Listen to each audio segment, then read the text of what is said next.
1,000-year-old housing.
Carson spends the winter in Taos, then the center of the southwestern fur trade, before hiring on as a teamster on the road south to El Paso and the Mexican copper mines on the Gila River, returning to Taos in August 1828. Kit Carson was involved in the last glory days of the heyday of fur trade.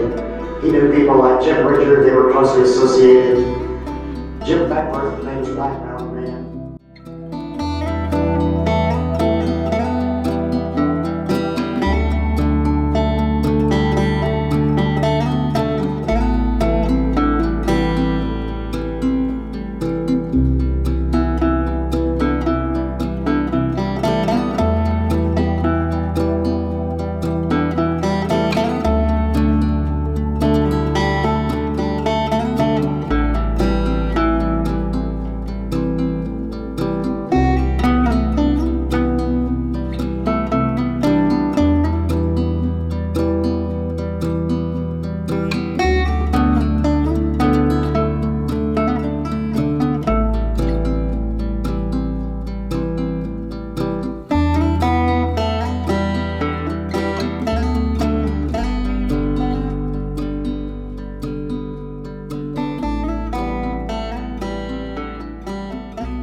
Everything that you can see there are made of these Earthship